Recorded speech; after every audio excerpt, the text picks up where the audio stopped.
Hi friends, പുതിയൊരു വീഡിയോയിലേക്ക് എല്ലാവർക്കും സ്വാഗതം. നമ്മളിന്നൊരു ഈവനിങ് സ്നാക്സ് ആണ് കാണാൻ പോകുന്നത്. നമുക്ക് അതെങ്ങനെയാണ് ഉണ്ടാക്കുന്നതെന്ന് നോക്കാം.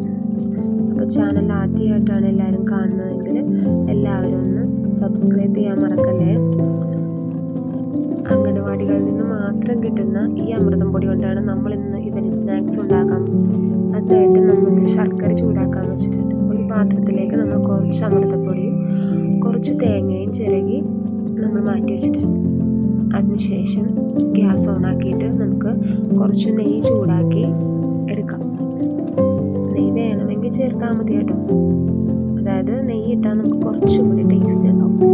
നെയ്യിട്ട് ഞാനിപ്പോൾ ഇതിൻ്റെ അകത്തേക്ക് കുറച്ച് എള്ളും കൂടി പൊട്ടിച്ചിടുന്നുണ്ട്. അതൊക്കെ വേണമെങ്കിൽ നമുക്ക് ഇട്ടാൽ മതി. ഇതിൻ്റെ ടേസ്റ്റൊക്കെ വരുമ്പോൾ കുഞ്ഞുമക്കൾക്ക് വേഗം ഇഷ്ടപ്പെടും ഈ സ്നാക്സ്.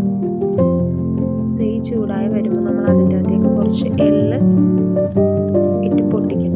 എന്നിട്ട് അത് ഈ അമൃതപ്പൊടിയുടെ ഉള്ളിലേക്ക് ഇട്ടിട്ട് നല്ലപോലെ ഇളക്കി അതിനുശേഷം നമ്മൾ ആ ശർക്കര ഉരുക്കിയത് അതിൻ്റെ അകത്തേക്ക് അരിച്ചൊഴിക്കണം.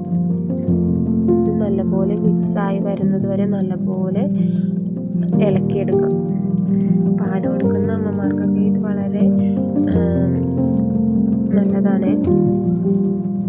നല്ലപോലെ ഇളക്കി അത് കട്ടയാവുന്നത് വരെ ആവശ്യത്തിന് പൊടിയിട്ട് ഇളക്കി നല്ലപോലെ കൂട്ടിയെടുക്കുക. കൈ കൊണ്ട് ഇളക്കാൻ പറ്റില്ല, നല്ല ചൂടായിരിക്കും. ശർക്കര നമ്മൾ ഉരുക്കിയല്ലേ ഒഴിച്ചിരിക്കുന്നത്. എൻ്റെ വീഡിയോസിൽ നിന്ന് നിങ്ങൾ അച്ചടി ഭാഷ പ്രതീക്ഷിക്കരുത്.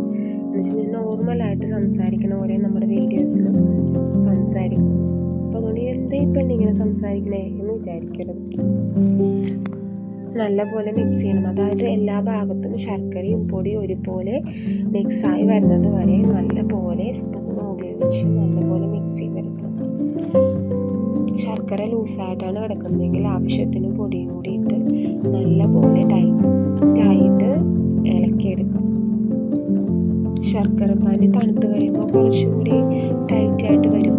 എന്നാലും ഒരു 90% ഒക്കെ ആവുന്നത് വരെ ടൈറ്റ് ആവുന്നത് വരെ നമ്മൾ നല്ലപോലെ ഇളക്കിയെടുക്കണം.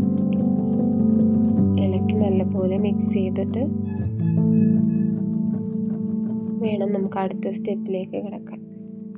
മധുരമൊക്കെ ഇഷ്ടപ്പെടുന്നവരാണെങ്കിൽ എന്തായാലും ഈ പലഹാരം ഇഷ്ടപ്പെടും.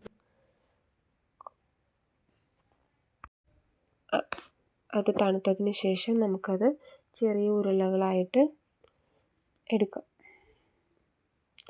ഇത്രയേ ഉള്ളൂ പണി. നമ്മുടെ 4 മണി പലഹാരം റെഡി. ഇതെല്ലാ കുഞ്ഞുമക്കൾക്കും ഇഷ്ടപ്പെടും. ട്രൈ ചെയ്ത് നോക്കണേ. അപ്പോൾ താങ്ക് യു.